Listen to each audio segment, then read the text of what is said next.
Savinien de Cyrano de Bergerac contre un gros homme.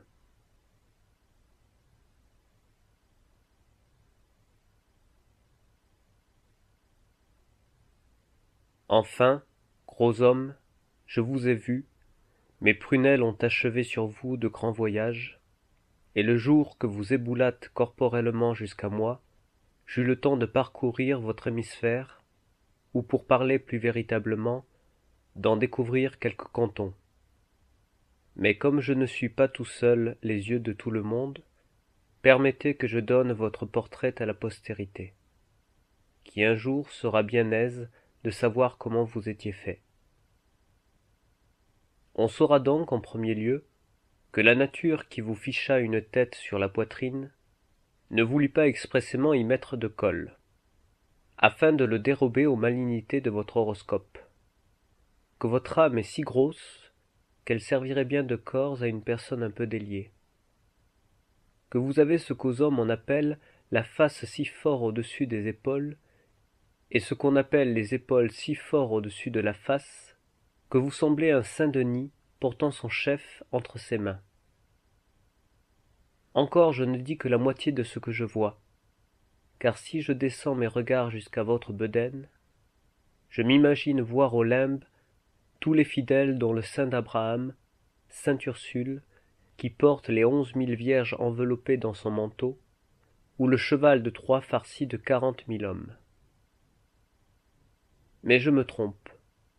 Vous êtes quelque chose de plus gros. Ma raison trouve bien plus d'apparence à croire que vous êtes une loupe aux entrailles de la nature qui rend la terre jumelle. Et quoi, vous n'ouvrez jamais la bouche qu'on ne se souvienne de la fable de Phaéton, où le globe de la terre parle. Oui, le globe de la terre. Et si la terre est un animal, vous voyant aussi rond et aussi large qu'elle, je soutiens que vous êtes son mâle et qu'elle a depuis peu accouché de l'Amérique, dont vous l'aviez engrossée. Eh bien, qu'en dites-vous? Le portrait est-il ressemblant, pour n'y avoir donné qu'une touche? Par la description de votre sphère de chair, dont tous les membres sont si ronds que chacun fait un cercle, et par l'arrondissement universel de votre épaisse masse, n'ai-je pas appris à nos neveux que vous n'étiez point fourbe, puisque vous marchez rondement? Pouvais-je mieux convaincre de mensonges ceux qui vous menacent de pauvreté, qu'en leur faisant voir à l'œil que vous roulerez toujours? Et enfin, était-il possible d'enseigner plus intelligiblement que vous êtes un miracle, puisque votre gras embonpoint vous fait prendre par vos spectateurs pour une longe de veau qui se promène sur ses lardons? Je me doute bien que vous m'objecterez qu'une boule, qu'un globe, ni qu'un morceau de chair ne font pas des ouvrages, et que la belle Didon vous a fait triompher sur les théâtres de Venise. Mais entre vous et moi, vous en connaissez l'enclouure. Il n'y a personne en Italie qui ne sache que cette tragédie est la Corneille d'Ésope, que vous l'avez su par cœur auparavant que de l'avoir inventée, étant tirée de la Mente, du Pastor Fido de Guarini, du Cavalier marin et de cent autres. On la peut appeler la pièce des pièces, et que vous seriez non seulement un globe, une boule et un morceau de chair, mais encore un miroir qui prend tout ce qu'on lui montre. N'était que vous représentez trop mal la dette. Su donc, confessez, je n'en parlerai point. Au contraire, pour vous excuser, je dirai à tout le monde que votre reine de Carthage doit être un corps composé de toutes les natures, parce qu'étant d'Afrique, c'est de là que viennent les monstres. Et j'ajouterai même que cette pièce parut si belle aux nobles de cette république, qu'à l'exemple des acteurs qui la jouaient, tout le monde la jouait. Quelques ignorants peut-être concluront, à cause de la stérilité de pensée qu'on y trouve, que vous ne pensiez à rien quand vous la fîtes. Mais tous les habiles savent qu'afin d'éviter l'obscurité, vous y avez mis les bonnes choses fort claires. Et quand même ils auraient prouvé que depuis l'ortie jusqu'au sapin, c'est-à-dire depuis le Tasse jusqu'à Corneille, tous les poètes ont accouché de votre enfant, ils ne pourraient rien affairer, sinon qu'une âme ordinaire, n'étant pas assez grande pour vivifier votre masse de bout en bout, vous fûtes animée de celle du monde, et qu'aujourd'hui c'est ce qui est cause que vous imaginez par le cerveau de tous les hommes. Mais encore ils sont bien éloignés d'avouer que vous imaginez. Ils soutiennent même qu'il n'est pas possible que vous puissiez parler, et que si vous parlez, c'est comme jadis l'antre de la Sibylle qui parlait sans le savoir.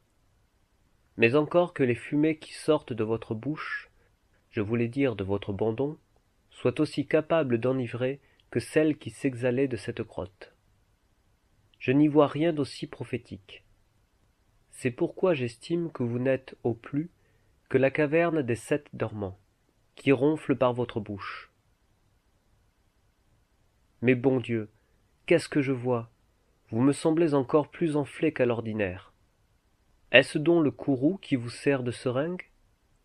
Déjà vos jambes et votre tête se sont tellement unies par leur extension à la circonférence de votre globe que vous n'êtes plus qu'un ballon. Vous vous figurez peut-être que je me moque? Par ma foi, vous avez deviné, et le miracle n'est pas grand qu'une boule ait frappé au but. Je vous puis même assurer que si les coups de bâton s'envoyaient par écrit, vous liriez ma lettre des épaules. Et ne vous étonnez pas de mon procédé, car la vaste étendue de votre rondeur me fait croire si fermement que vous êtes une terre, que de bon cœur je planterai du bois sur vous, pour voir comme il s'y porterait. Pensez-vous donc, à cause qu'un homme ne vous saurait battre tout entier en 24 heures, et qu'il ne saurait en un jour ce dont il se souvient, mais de cette façon il prouve mal la noble extraction de ses pensées, de n'en tirer l'antiquité que d'un homme qui vit encore.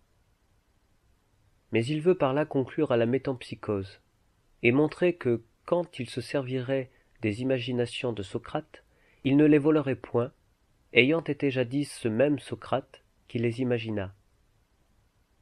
Et puis n'a-t-il pas assez de mémoire pour être riche de ce bien-là seul?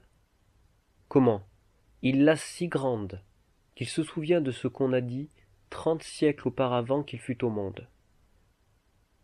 Quant à moi, qui suis un peu moins souffrant que les morts, obtenez de lui qu'il me permette de dater mes pensées, afin que ma postérité ne soit point douteuse. Il y eut jadis une déesse Écho, celui-ci sans doute doit être le dieu, car de même qu'elle, il ne dit jamais que ce que les autres ont dit, et le répète si mot à mot, que transcrivant l'autre jour une de mes lettres, il appelait cela composé, il eut toutes les peines du monde à s'empêcher de mettre votre serviteur Beaulieu, parce qu'il vit en bas votre serviteur de Bergerac.